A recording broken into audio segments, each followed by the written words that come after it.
I have to be the last one. And in deference to my esteemed colleague, I'm going to introduce myself.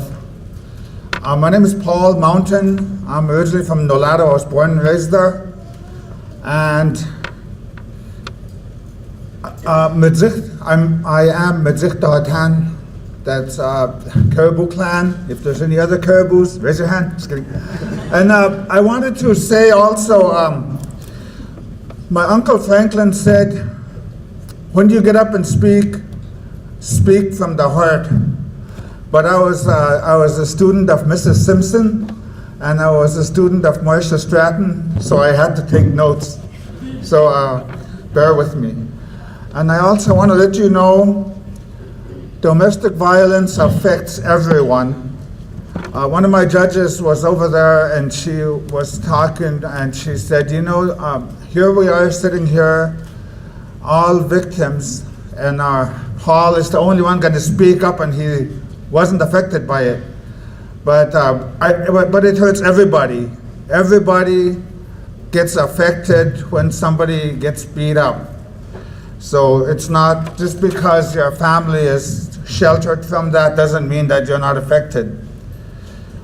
Growing up in our village, I used to see women, mostly women, wearing sunglasses in the middle of winter in the evening, and it's pitch dark, you know, and I used to think to myself, I wonder why she's wearing sunglasses, trying to be like Marilyn Monroe or trying to be like Raquel Welch, you know, trying to be cool.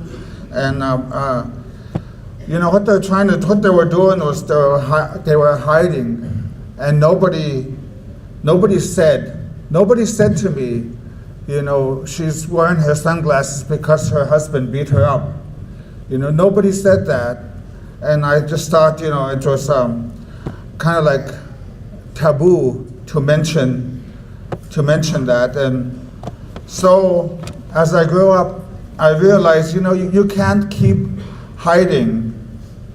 You can't keep hiding that domestic violence. It's not a native tradition. Domestic violence is not a native tradition, like Mr. Justin said. It's not native, and my other colleagues have mentioned the same thing. So if it's not native, how can it be Hatlana to talk about it? You know, we have to bring it out.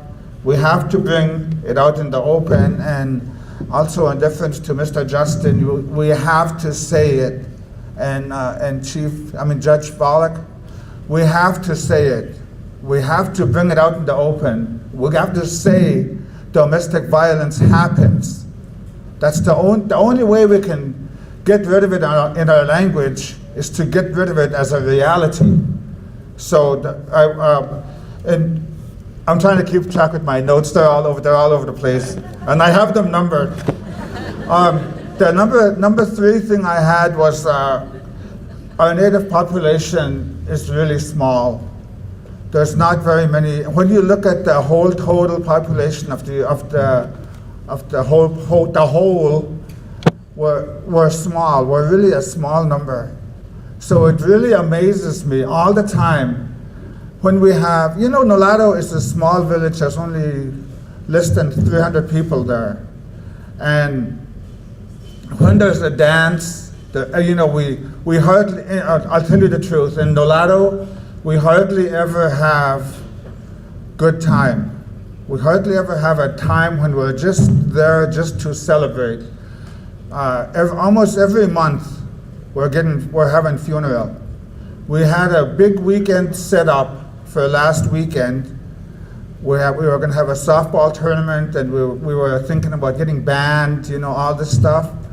And then if you heard about the accident on 3rd Street and Stee's Highway, he was from Nolado. And so they sent him home, and the funeral was on Saturday, so we had to cancel that good time. So, you know, it's really hard, and it always amazes me when we're having a good time like that, and people fight. Men and women fight. I'm like, you know, why? why would you want to inflict pain on each other when we're having such a hard time as it is? So, since the next thing I wanted to say is in Nolado, we have in our code, we just developed a new code, and our tribal council just approved it. And we do use FVPS funds to take victims away from the bad, unsafe situations. And we do also do tribal protective orders so that we can take people away from that, so that we can keep people apart, keep them away from where they're in a harmful situation. And number 6, we've been doing, with Lisa's help, we've been doing circle sentencing. And it's a statement from the whole village. If somebody does domestic violence and we don't talk about it, we just put it under the table, or if we send them away to court in Fairbanks or in Galena, they don't have to, they can come back and they can think people don't know. They don't know what they did. But when we have circle sentencing right there, we have our elders there, and they have to acknowledge what they did in front of the whole community. And that's scarier than being put in a courtroom out of the village in a little tiny place somewhere else. They feel kind of like they're protected. But then every day they go out of their house and they walk and they see one of those people who was in that circle, and they know. They say what happens here stays here, but still it's in your mind and So I think that's the more effective. What's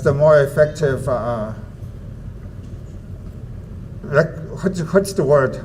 That's the more effective. It's not punishment. I don't want to say punishment because it's negative, but it's the more effective remedy, I think, to get rid of domestic violence as a part of our language. Like Wilson said, it's not part of our traditional native language, and we have to make up words to make it.